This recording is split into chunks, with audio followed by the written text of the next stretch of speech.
Hello दोस्तों, नमस्कार। आप सभी का स्वागत है एक नई वीडियो। मैं हूं हरि यादव और आप देख रहे थे कार डॉक्टर भोपाल। आज हम गाड़ी के बारे में बात नहीं करेंगे। आज हम बात करेंगे न्यू गाड़ी लेते समय आपको किन किन चीज़ों पर ध्यान देना चाहिए और आप डीलर से मैक्सिमम डिस्काउंट कैसे ले सकते हैं। तो ये वीडियो आज आपके लिए होने वाला है महत्वपूर्ण, इम्पोर्टेंट।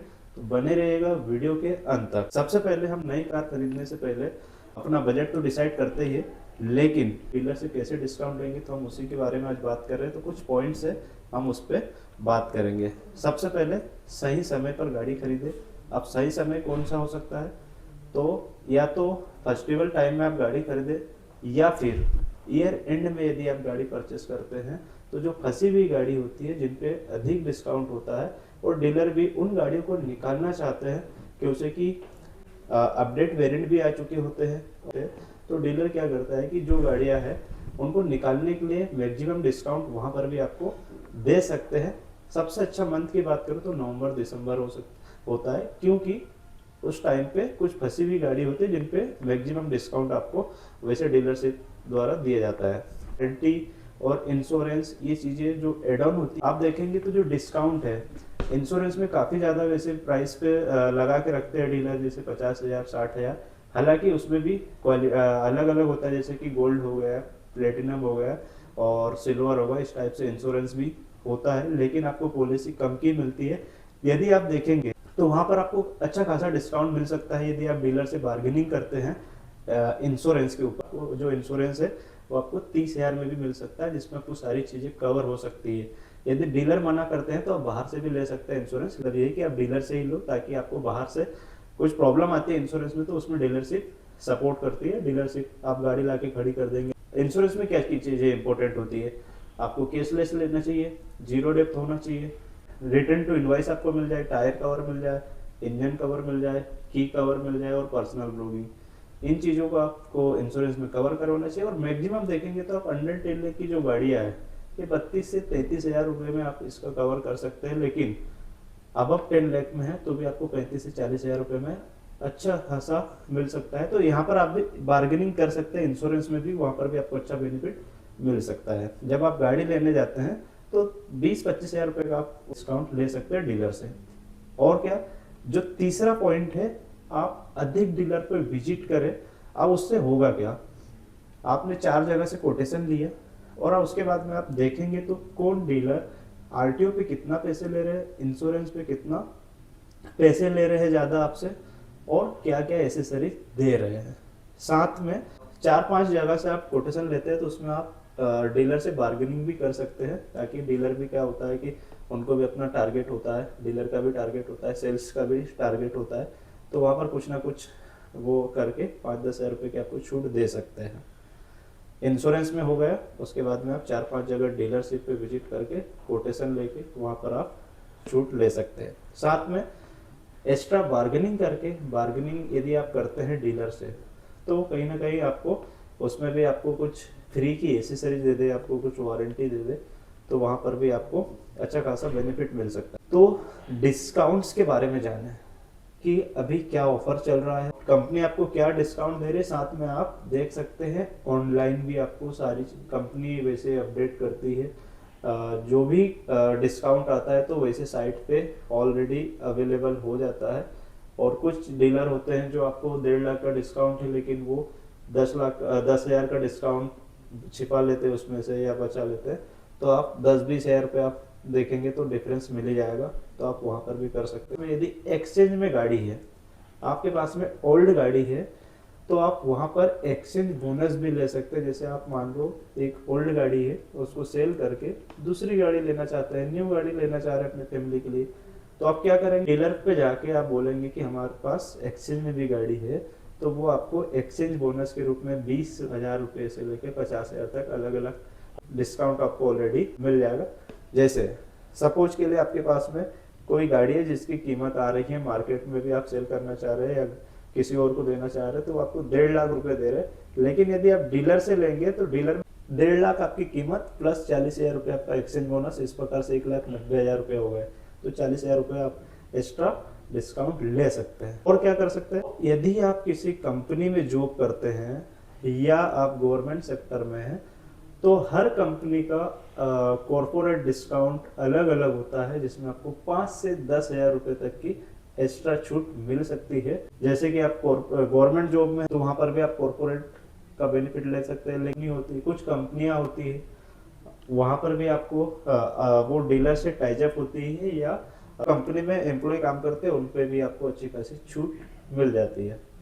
उसके बाद में आप देखेंगे आप बैंक लोन और फाइनेंस पर भी वैसे बार्गेनिंग नहीं होती है, लेकिन आपको कौन सी बैंक कितना आरओआई लगा रही है उस हिसाब से भी आप अपना बजट तय कर सकते हैं। लोन के लिए आप उस बैंक को सेलेक्ट कर सकते हैं। जैसे मान लो एसबीआई बैंक है जो आपको 9 लाख का आप लोन ले रहे हैं और उस पर 9% आरओआई लगा रही। साथ में एक दूसरी प्राइवेट बैंक है जो आपको 11% के आरओआई पे दे रही है। लेकिन आपको यहाँ पर भी ध्यान रखना है, यदि आपका सिविल स्कोर 750 से ऊपर है तो आप एक ग्रीन सिविल में आपका अच्छा खासा सिविल है तो नेशनलाइज बैंक आपको फाइनेंस कर देगी। नेशनलाइज बैंक में कभी भी क्या एक फायदा और होता है कि आप जब लॉन्ग टर्म के लिए ले रहे हैं लोन, तो इसमें भी आपको 2 प्रकार के फाइनेंस के जो आरओआई होते हैं, एक रिड्यूसिंग में होता है, एक फ्लोटिंग में। अब रिड्यूसिंग में क्या होता है कि यदि आपने 9% आज रेट चल रही है, लेकिन आपका 7 साल का लोन है, तो 7 साल में यदि बढ़ेगा आरओआई तो आपको वही आरओआई देना है जो अभी चल रहा है। लेकिन फ्लोटिंग में आप जाएंगे तो आपको बताएंगे 11%, उसको 6% बताएंगे, और वो जब आप कैलकुलेट करेंगे तो वो 12% से भी ऊपर होता है। साथ में जब भी बैंक ने आरओआई बढ़ाया तो आपका आरओआई आपके उस पर भी अपडेट हो जाएगा सिस्टम पर। तो सबसे पहले आपको फाइनेंस पर भी ध्यान देना है कि आपको कौन सी बैंक से फाइनेंस करवानी चाहिए। फिर आप आरटीओ में भी आप देख सकते हैं कि मान लो आप फिर तो आपको आरटीओ में भी आपको ध्यान देना चाहिए। जब आप आरटीओ का पेमेंट देख रहे हैं, जैसे 9,99,000 और 999 की गाड़ी है, एक्स शोरूम प्राइस की बात कर रहा हूँ, तो उस पर जो एमपी में जैसे बात करूँ तो 8% आरटीओ लगता है, जबकि उससे ऊपर जाते हैं तो आपको लगभग 10%, जैसे आप 10 लाख से ऊपर गाड़ी है तो उस पर आपको 10% आरटीओ लगता है। तो हर गाड़ियों का अलग अलग है, तो आप वहां पर भी अपना मार्जिन बचा सकते हैं। आप एग्जैक्ट कैलकुलेट कर सकते हैं, एक शोरूम का 8% निकाल के उसमें लगभग 3500 से 4,000 रुपये एक्स्ट्रा लगता है। अब कुछ डीलर क्या करते हैं कि कुछ ज़्यादा पैसे लेते हैं, 15,000 ऐड कर देते हैं आरटीओ में, 12,000 ऐड कर देते, तो आप वहाँ पर भी ध्यान देकर आप उन पर भी डिस्काउंट ले सकते हैं। 5-10 हज़ार रुपये की आपको वहाँ पर बचत हो सकती है। कि आप मंथ के एंड में जाएंगे तो वहाँ पर भी कुछ सेल्स टारगेट होते हैं, तो उनके लिए भी बेटर डिस्काउंट मिल सकता है, ज़्यादा अच्छा नेगोशिएशन करके वो दे सकते हैं। कोई गाड़ी लॉन्च होती है और जो दूसरी ओल्ड गाड़ी स्टॉक में फंसी हुई है, तो अब वही गाड़ी का दूसरा वेरिएंट आ गया अपडेट में, लेकिन कुछ गाड़ियाँ ओल्ड फंसी हुई है तो उस पर भी डीलर अच्छा खासा डिस्काउंट देते हैं, जिसमें आप 1 लाख 1.5 लाख रुपए तक का बेनिफिट आपको मिल जाएगा। वैसे फीचर्स सेम ही होते हैं, कुछ चीज़ें बढ़ती है, और डीलर क्या करता है, कंपनी क्या करती है, उस पर 1-1.5 लाख रुपए का डिस्काउंट जो ओल्ड मॉडल है उस पर तो देते हैं, लेकिन न्यू मॉडल जो न्यू लॉन्च होता है उस पर नहीं मिलता है, तो आपको वहाँ पर 1-1.5 लाख का भी बेनिफिट ले सकते हैं। उसके बाद में कॉम्पिटिटर है, डीलर जो बैठे हुए हैं, अब वो क्या करते हैं, मान लो आप टाटा के शोरूम पे किसी पे गए तो वहाँ पर आपको 20,000 का डिस्काउंट दे रहे हैं, लेकिन आप अगली दूसरी डीलरशिप पे जाएंगे तो वहाँ पर और भी।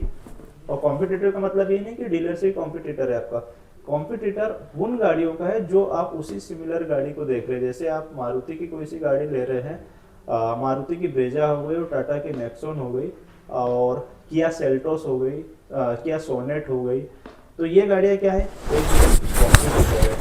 तो इन पर भी आपको अच्छा खासा डिस्काउंट मिल जाएगा। या दूसरे डीलर पे जाते हैं तो वो गाड़ी आपकी लेने के लिए, आपको गाड़ी बेचने के लिए अच्छा खासा आपको बेनिफिट दे सकते हैं। अब हम फाइनल टिप्स की बात करते हैं।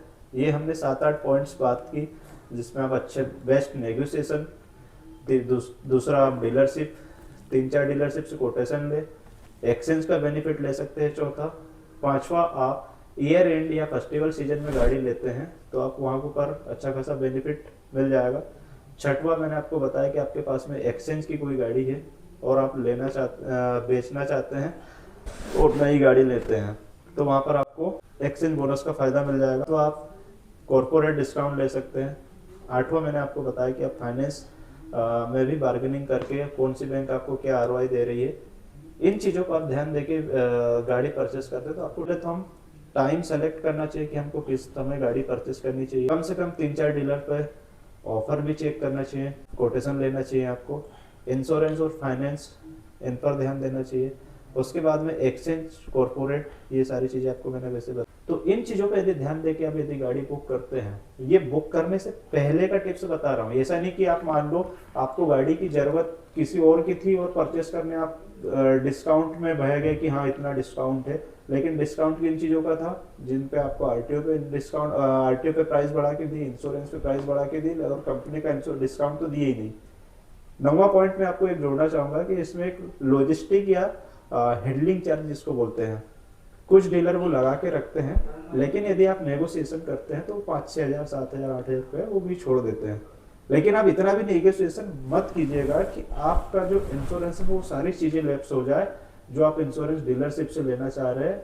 तो वो बाकी चीजें क्या करेंगे, बाकी तो डिस्काउंट जो है वो तो कर ही देंगे, लेकिन और कहाँ एडजस्ट करें, वो आपका इंश्योरेंस में एडजस्ट होता है। तो जब गाड़ी डिलीवरी लेते टाइम आप देखेंगे तो कुछ चीजें इंश्योरेंस में ज्यादा बताई, फिर बाद में आपको कम मिल रही। तो आप गाड़ी लेने के बाद भी ये चीजें जब डिलीवरी लेते टाइम भी आपको चेक करना है। साथ में वारंटी भी चेक करना है कि जब आपको कोटेशन में वारंटी दी है, लेकिन वारंटी की पीडीएफ दिया है कि नहीं।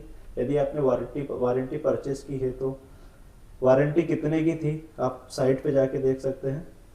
तो ये 7-8 पॉइंट आप ध्यान देते हैं तो अच्छा खासा बेनिफिट आप ले सकते हैं गाड़ी लेने से पहले। ये जो टिप्स है वो फर्स्ट बार जो न्यू गाड़ी लेना चाहते हैं, जिनकी फर्स्ट व्हीकल है। बाकी जो एग्जिस्टिंग कस्टमर होते हैं उनको तो ऑलरेडी पता ही होता है, और कंपटीशन में कहीं पर भी जाओ सेम टिप्स आप अपनाओगे तो आपको अच्छा खासा डिस्काउंट मिल ही जाएगा। और भी हम ऐसी ही वीडियो लाते रहेंगे। यदि आप चैनल पर नए हैं तो प्लीज़ चैनल को सब्सक्राइब कर दीजिएगा, क्योंकि कि और भी ऐसी ही इंफॉर्मेटिव वीडियो हम आपके लिए लाते रहते हैं। और मिलते हैं नेक्स्ट वीडियो में। वीडियो कैसी लगी कमेंट्स करके ज़रूर बताइएगा, आप कहाँ से देख रहे हैं।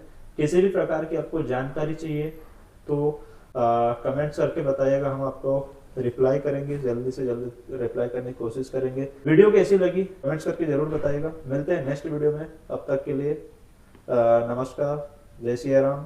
मिलते हैं नेक्स्ट